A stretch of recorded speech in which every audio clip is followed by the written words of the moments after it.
we're a little bit more used to problematizing our textbooks when in reference to history or the humanities in general. This is also looking to the ways in which similar instances of erasure occur in traditional mathematics education. So on the left-hand side of this slide, you will see an Incan quipu, and it was utilized as a means of record keeping. So what would happen is you have these different strings, and depending on what you would want to communicate, you would have different numbers of knots, different types of knots, different types of strings attached to those knots.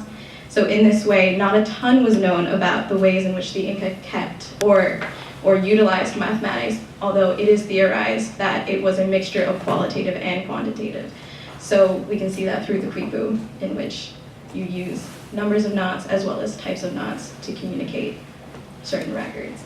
On the right-hand side, we have a Zulu basket, and you can imagine the calculations involved to produce the kind of geometric patterns in the basket, for some context. D'Ambrosio, more importantly, incorporates David F. Lancey's work on the relationship between culture and cognition, effectively care and cognition.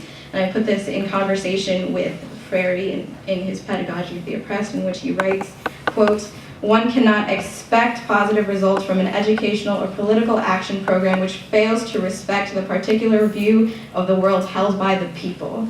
Such a program constitutes cultural invasion, good intentions notwithstanding." So now we will move specifically to Hawaii and its importance to indigenous Hawaiians. This is the hokulea. So in examining specifically the introduction of ethnomathematics in Hawaii, uncovers the purpose, result, and future of the movement started by Linda Fruto at the University of Hawaii, Manoa. The program presents a Hawaii and Hawaiian education system posed to decolonize its education system by working through the critical analysis of STEM education as another tool of Western expansion and colonialism, further complicit in the ascension of American hegemony in Hawaii. My project examines the use of ethnomathematics as a means of increasing indigenous student engagement in STEM and a reclaiming of indigenous wisdom through various indigenous technologies, particularly the hokulea. The project finds grounding in the hokulea and the wayfaring practices of the pre-contact Polynesians and Native Hawaiians. It is a replicate of the double-hulled canoes built and utilized by Polynesians and Native Hawaiians in the late 18th century as the main means of travel and exchange through long-distance voyaging in the Pacific. So it was built in 2007, and since then has taken, it was built in the 1980s.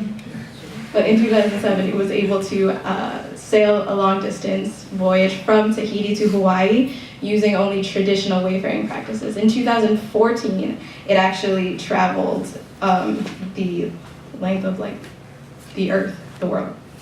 Which you saw, I know it's wild, which you saw before. So the University of Hawaii, Manoa spearheaded the formal recognition of the field of ethnomathematics through their Ethnomathematics and STEM Institute started in 2007, and is currently the only program with a formalized Ethnomathematics Institute, which is why this is particularly interesting, right?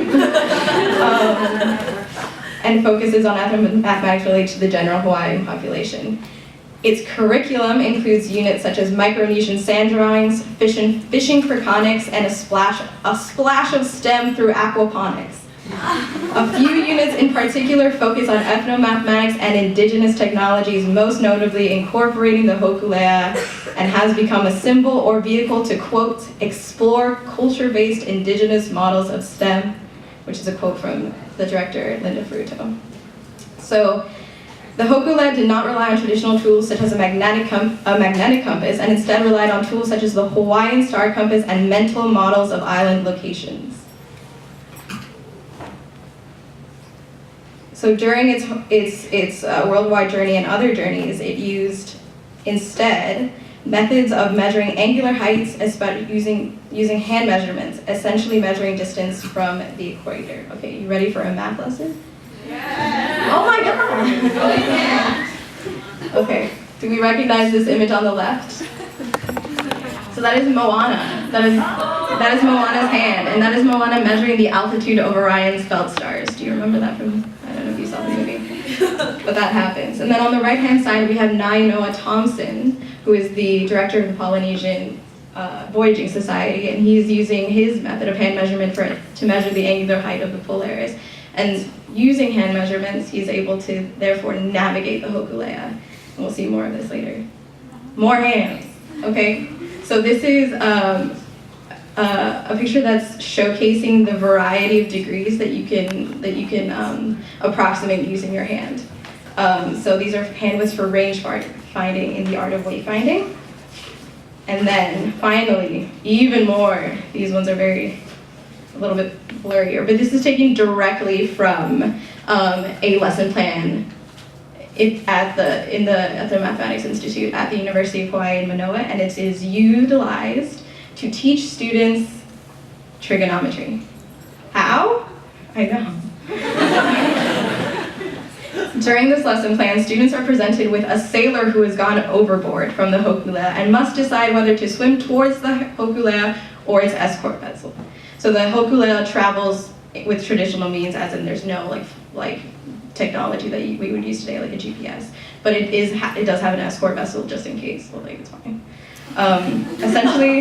Essentially what is happening is that using hand measurements, the students are given an image of a hand, its associated degree, and with the knowledge of the height of the mast of the Hokulea, the student is able to calculate the adjacent angle through trigonometric tangent ratios.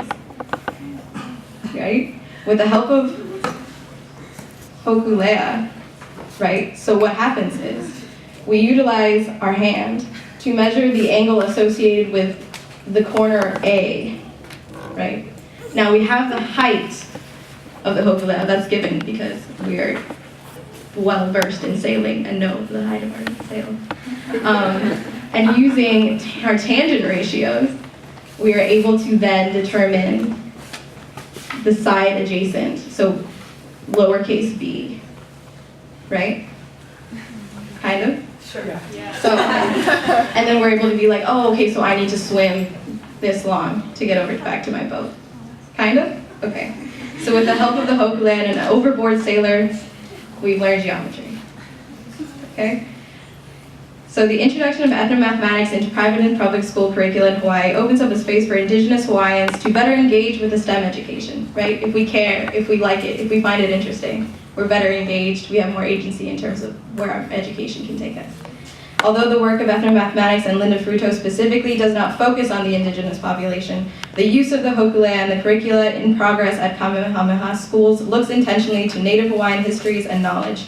Furthermore, efforts to decolonize and recenter math instruction around indigeneity aim to promote the amount of Native Hawaiians in higher education and improve higher education rates in order to improve equity within the Hawaiian education system. Culturally relevant pedagogy works to empower and highlight the power existent in Indigenous culture. And furthermore, ethnomathematics specifically engages ideas of sustainability in terms of culture, land, and humanity, and is an initial step and a necessary part of any true and rigorous move towards sovereignty. Just one more image of the Hokulea to give this to us again. The Hokulea in particular provides a space for Indigenous populations to truly engage with the accumulated wisdom of their ancestors. This is all of our routes together for the whole panel. And that's the end of the panel.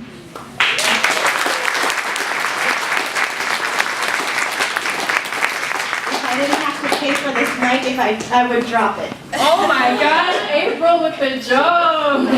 Anyway, speaking of knowledge, everyone, there's kind of a pattern, right? Danielle brings the knowledge and the panelists. Brains of beauty, people, brains of beauty. And when I speak, I bring the food. So we're now going to have our tasting and Q&A. Haupia, we're going to have homemade haupia, which is a coconut milk-based pudding. It's really good. And again, if you have any questions for our panelists, please feel free to raise your hands. Oh, and there's seats right here. Hello. I have a question for Stacey. I was wondering, in the context of mutton chops, which tend to be specific to Samoa, tonight we also had a tasting willing to talk a little bit about what those two products might have in common and how can we think about them together and how can we think about them differently. Yeah, so that's a really good question. We spent a good 2 hours in our Hawaii trip talking about the significance of spam. And I think they have different origins, but I think the ways that we can understand the meat being kind of devalued or valued, there's certain parts that are seen as valuable. If you can think filet mignon or really specific cuts of beef, those are seen as very luxurious, and other kinds of meat like hot dogs or spam or kind of discarded parts like mutton flaps are less valued, and it's not just about the significance of the meat, but also the people who eat them. And I think contextualizing where the meat comes from, as well as why certain meats are in certain places, is important to realize who I guess has the agency in regulating where that meat goes, i.e. the World Trade Organization, the FDA. And yeah, I mean, I feel like we could talk more about that, but there's significance because, spam, as we know, is kind of the product of militarization in Hawaii as well as in a lot of other U.S. colonies. And mutton flaps are not actually a product of the military, but more of a product of capitalism. But yeah, TLDR, think about your meat. Thank you. Awesome, thank you, Stacey. Do we have any Samoa questions? Tough crowd. That was a good joke. Well, if we don't have any more questions, we'll go ahead and thank this.